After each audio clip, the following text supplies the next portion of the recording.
Hi friends, ನಿನ್ನ ಜೊತೆ ನನ್ನ ಕತೆ ಇವತ್ತಿನ ಸಂಚಿಕೆಯಲ್ಲಿ ಏನಾಯಿತು ಅಂತ ನೋಡೋಣ ಬನ್ನಿ. ಅದಕ್ಕೂ ಮುಂಚೆ ಯಾರೆಲ್ಲ ಇನ್ನೂ ದಿವ್ಯಾಸ್ ಯೂಟ್ಯೂಬ್ ಚಾನಲ್ನ ಸಬ್ಸ್ಕ್ರೈಬ್ ಮಾಡಿಲ್ಲ, ದಯವಿಟ್ಟು ಸಬ್ಸ್ಕ್ರೈಬ್ ಮಾಡ್ಕೊಳ್ಳಿ. ಎಪಿಸೋಡ್ ಸ್ಟಾರ್ಟಿಂಗಲ್ಲಿ ಅಂಜನಾ ಅಶ್ವಿನಿಗೆ ಬೈತಾ ಇರ್ತಾಳೆ. ಬಂಡಲ್ ರಾಣಿ ಬಾಯ್ ಬಿಟ್ರೆ ಬರೀ ಟಿಕ್ ಟಾಕ್ ರೀಲ್ಸ್ ಬಿಡ್ತಿಯಲ್ಲೇ. ನನ್ ಮಾಮ್ ಹೇಳಿದ ಒಂದು ಚಿಕ್ಕ ಟಾಸ್ಕ್ ಮಾಡಕ್ ಆಗ್ಲಿಲ್ವಾ?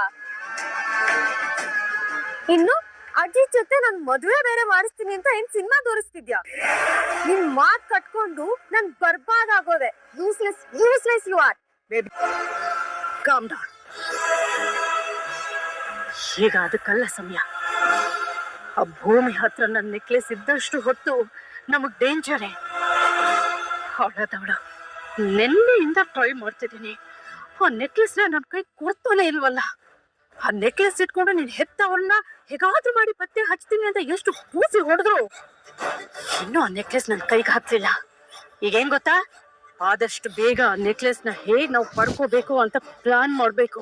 ಅದು ನಮ್ ಪ್ರಯಾರಿಟಿ ಆಗಿರ್ಬೇಕು.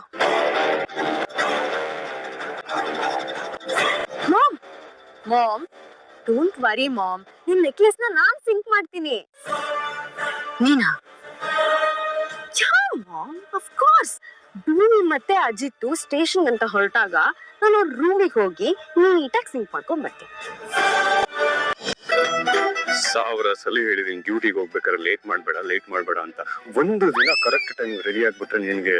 ನೋಡಿ ಸಾಹೇಬ್ರೆ, ನಮ್ಮಿಂದಾನೇ ಜಾಸ್ತಿ ಲೇಟ್ ಆಗ್ತಾ ಇರೋದು ನಂಗೆ. ಹೌದು, ಅವ್ರ ಗಂಟೆ ಮೇಲೆ ಎಸಿ ಹಾಕ್ಬಿಡ್ತೀರಾ. ನನ್ಗೆ ಎಷ್ಟು ನಿದ್ರೆ ಬರುತ್ತೆ ಗೊತ್ತಾ, ಎಷ್ಟು ಕಷ್ಟ ಆಗುತ್ತೆ. ಎಲ್ಲ ನಿಮ್ಮಿಂದಾನೇ ಆಗೋದು. ಗೊರ್ಕೆಸೆ ಏನು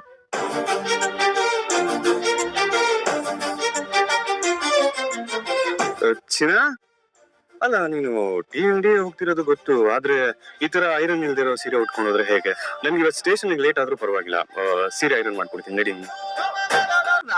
ಅಯ್ಯ, ಪೊಲೀಸ್ ಆಫೀಸರ್ ಆದ್ರೆ ಐರನ್ ಮಾಡ್ಬಾರ್ದ ಹೆಂಡತಿ ಸೀರೆನ? ನಡಿಯ ಚಿನ್ನ.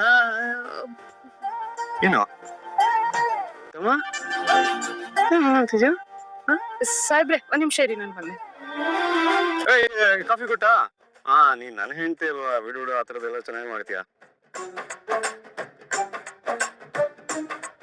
ಹೋಣ ಹಚ್ಚಿ ಬಾಯ್ ಬಾ. ಹುಷಾರು ನೀನು, ಬಾ. ಮೆಂಟಲ್ ನೀನು, ಅರ್ಥ ಆಯ್ತಾ? ಒಂದು ಮ್ಯಾನೇಜ್ ಮಾಡ್ತಾ ಇದೀನಿ ಅಂತ ಪಟ್ಟಂತ ಕಂಡಿಡಿಯೋದಕ್ಕೆ ಆಗಲ್ಲ ಅಲ್ವಾ? ಅಷ್ಟು ರೊಮ್ಯಾಂಟಿಕ್ ಆಗಿ ಎಲ್ಲ ಬ್ಯಾಲೆನ್ಸ್ ಮಾಡ್ತಿತ್ತು ಅಂದ್ರೆ ಸಿಚುವೇಶನ್ ಹೇಗೆ ಬ್ಯಾಲೆನ್ಸ್ ಮಾಡ್ಬೇಕು ಅನ್ನೋದು ಗೊತ್ತಾಗಲ್ವಾ? ಮಾತಾಡ್ತಿದ್ರೆ ಕೇಳಿಸ್ಕೊಂಡು ನಿಂತಿರ್ತೀಯ. ಅದು ಗಾಡಿ. ಭೂಮಿ ಅತ್ತಿಗೆ ಅಜಿತ್ ಬ್ರೋ ಸಂಬಂಧದಲ್ಲಿ ಏನೋ ಮಿಸ್ ಹೊಡಿತಾ ಇದೆಯಲ್ಲ. ಅಲ್ಲ, ಬ್ರೋ ರೂಮಿಂದ ಆಚೆ ಬರ್ಬೇಕಾದ್ರೆ ಸೀರಿಯಸ್ ಆಗಿದ್ದ, ಆಮೇಲೆ ಹಾಲ್ಗ್ ಬಂದಿದ ತಕ್ಷಣ ರೊಮ್ಯಾಂಟಿಕ್ ಆಗೋದ, ಮತ್ತೆ ಬಾಗಿಲಿಂದ ಆಚೆ ಬಂದಿದ ತಕ್ಷಣ ಸೀರಿಯಸ್ ಆಗೋದ. ಅಲ್ಲ, ಇವನು ಎಲ್ಲರ ಮುಂದೆ ಬೇಕು ಅಂತ ರೊಮ್ಯಾಂಟಿಕ್ ಆಗಿದ್ದೀನಿ ಅಂತ ತೋರಿಸ್ಕೊಳ್ತಿದ್ದಾನ, ಅಥವಾ ಇವರಿಬ್ರು ಇರೋದೇ ಈಗ? ಪತ್ತೆ ಮಾಡ್ಲೇಬೇಕು. ಅಂಜು, ಅಪ್ಪು, ನಿಮ್ 3 ಜನಕ್ಕೂ ಅಡ್ಗೆ ಹೇಳ್ಕೊಡು ಅಂತ ಅಮ್ಮ ನನ್ಗೆ ಸ್ಟ್ರಿಕ್ಟ್ ಆಗಿ ಆರ್ಡರ್ ಮಾಡಿದ್ದಾರೆ. ಬನ್ನಿ ಅಡ್ಗೆ ಮಾಡೋದನ್ನ ಹೇಳ್ಕೊಡ್ತೀನಿ. ನಾನು ಕುಕ್ ಮಾಡೋದ? ಅತ್ತೆ, ಇದನ್ನ ಬೇರೆ ಯಾವ್ದಾದ್ರು ಕಲ್ತ್ರಾಯ್ತು. ಇವತ್ತು ಅರ್ಜೆಂಟ್ ಏನು ಇಲ್ಲ. ಮನಸ್ವಿನಿ, ಏನಮ್ಮ ಈ ರೀತಿ ಮಾತಾಡ್ತೀಯ ನೀನು? ನಾನ್ 12ನೇ ವಯಸ್ಸಿಗೆ ಅಡ್ಗೆ ಮಾಡೋದನ್ನ ಕಲ್ತಿದ್ದೀನಿ ಗೊತ್ತಾ? ನಿಮಗೆ ಆಲ್ರೆಡಿ ಮದ್ವೆ ವಯಸ್ಸಾಗಿದೆ. ಅಡ್ಗೆ ಮಾಡೋದು ಯಾವಾಗ? 3 ಹೊತ್ತು ಫೋನ್ ಹಿಡ್ಕೊಂಡ್ ಕೂತಿದ್ರೆ ಹೇಗಮ್ಮ? ನೋಡಿ, ಈಗ ಅಡ್ಗೆ ಮಾಡೋದನ್ನ ಕಲಿತ್ರೆ ಮುಂದೆ ನಿಮ್ ಗಂಡನ್ ಮನೇಲಿ ಸಹಾಯ ಆಗುತ್ತೆ ಅಲ್ವಾ? ಅರೆ, ಏನಿನ್ನು ನೋಡ್ತಾ ಇದ್ದೀರಾ? ಬನ್ನಿ ಬೇಗ. ಅಪ್ಪು, ತರಕಾರಿ ತಗೊಂಡ್ಬರ್ತೀನಿ ಇರು. ಮನಸ್ವಿನಿ, ಅಂಜು, ನಿಂತ್ಕೊಂಡು ಏನ್ ನೋಡ್ತಿದ್ದೀರಾ? ಬೇಗ ಕುತ್ಕೊಳ್ಳಿ, ತರಕಾರಿ ಹೆಚ್ಚಬೇಕು. ಮನಸ್ವಿನಿ, ಇದನ್ನ ನೀಟಾಗಿ ಸಣ್ಣದಾಗಿ ಹೆಚ್ಚು, ಆಯ್ತಾ? ಬೇಗ. ಅಂಜು, ತಗೋ. ಚಪಾತಿಗೆ ಹಿಟ್ಟು, ಅಲ್ಲಿ ನೀರು ಇದೆ, ಚಪಾತಿ ಹಿಟ್ಟಿನ ಅದಕ್ಕೆ ಕಲ್ಸು. ಬೇಗ ಕಲ್ಸು.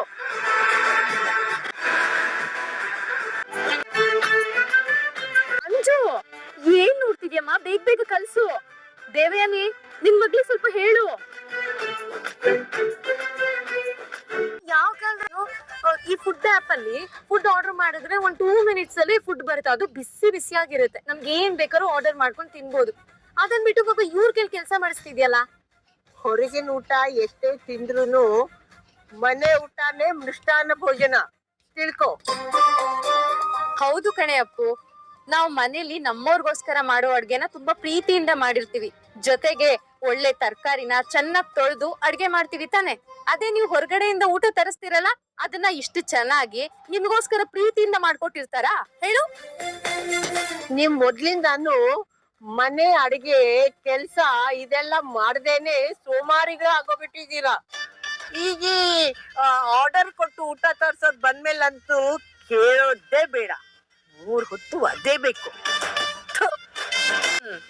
ಅಜ್ಜಿ ಹೇಳೋದನ್ನ ಕೇಳಿಸ್ಕೊಂಡ್ರಿ ತಾನೆ? ಈಗ್ಲಾದ್ರೂ ಅಡ್ಗೆ ಮಾಡೋದನ್ನ ಕಲ್ತ್ಕೊಳ್ಳಿ, ಮುಂದೆ ನಿಮ್ ಫ್ಯೂಚರ್ ಚೆನ್ನಾಗಿರುತ್ತೆ. ನೋಡಿ ಹೇಳ್ತಿದೀನಿ, ಅಜ್ಜಿ ಇದೇ ರೀತಿ ಪದೇ ಪದೇ ನಂಗೆ ಬುದ್ಧಿ ಹೇಳಕ್ ಬಂದ್ರೆ ನಾನ್ ಮನೆ ಬಿಟ್ಟು ಹೋಗ್ತೀನಿ.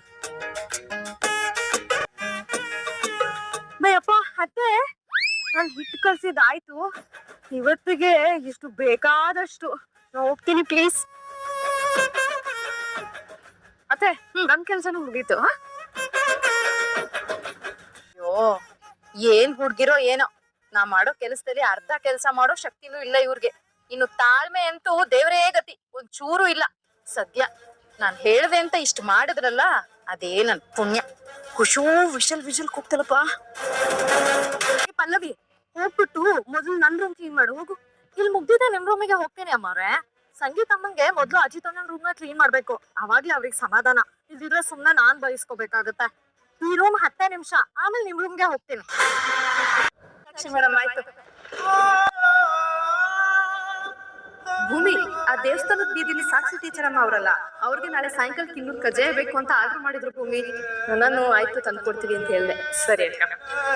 ನಾನು ಕೊಡ್ತೀರ ಸತ್ಯನ ನೋಡಿ, ಆಗಿದ್ದೇನೋ ಆಗೋಯ್ತು. ಆಗೋಗಿರೋದ್ರ ಬಗ್ಗೆ ಯೋಚನೆ ಮಾಡ್ಕೊಂಡು ಕುತ್ಕೊಂಡ್ರೆ ಏನು ಪ್ರಯೋಜನ ಇಲ್ಲ. ನಿಮ್ಗಿಂತ ನಾನ್ ತುಂಬಾ ಚಿಕ್ಕ ಹುಡುಗ, ಇದನ್ನೆಲ್ಲ ಹೇಳ್ಬೋದು ಇಲ್ವೋ ನನಗ್ ಗೊತ್ತಿಲ್ಲ. ಆದ್ರೆ ಸಾಕ್ಷಿ ಬಗ್ಗೆ ಅಥವಾ ಸಾಕ್ಷಿ ಅನ್ನೋ ಹೆಸರು ಕೇಳಿದ ತಕ್ಷಣ ನೀವ್ ಈ ರೀತಿ ಎಲ್ಲ ಹಳೆದನ್ನ ನೆನ್ಪು ಮಾಡ್ಕೊಂಡು ಬೇಜಾರಾಗೋದ್ರಲ್ಲಿ ಅರ್ಥನೇ ಇಲ್ಲ ಸತ್ಯನ. ಬಿಟ್ಟಾಕಿ, ನಾನು ಮುಂಚೆ ಹಾಗೆ ಸತ್ಯನ ಕಾಮಿಡಿ ಮಾಡ್ಕೊಂಡು ಅವರ ಕೆಲಸದಲ್ಲಿ ಅವರು ತೊಡಗಿಸ್ಕೊಂಡು ಒಬ್ಬ ಬ್ಯುಸಿ ಪರ್ಸನ್ ಇದ್ರಲ್ಲ, ಆ ತರ ನಿಮ್ಮನ್ನ ನೋಡ್ಬೇಕು ಅಂತ ಇಷ್ಟ. ಸಾಹೇಬ್ರು ಹೇಳ್ತಾ ಇರೋದ್ ಸರಿನೇ. ಸಾಕ್ಷಿ ಇನ್ಸಿಡೆಂಟು ನಿಮ್ ಲೈಫ್ ಅಲ್ಲಿ ಟರ್ನಿಂಗ್ ಪಾಯಿಂಟ್, ಅದ್ ನಿಜಾನೇ. ಬ್ರಹ್ಮಚಾರಿ ಆಗಿದ್ದವ್ರು ನೀವು ಸಾಕ್ಷಿಗೆ ಮನಸ್ ಕೊಟ್ರಿ. ರಕ್ಷಾ ಬಂಧನ್ ದಿವಸ ನೀವು ಬಂದಾಗ ಹೇಳೋಣ ಅಂತ ಇದ್ದೆ. ಬ್ರಹ್ಮಚಾರಿ ಆಗಿರೋ ನೀವು ಸಂಸಾರಸ್ಥ ಆಗ್ಬೋದಾ ಅಂತ ಕೇಳೋಣ ಅಂತ ಇದ್ದೆ.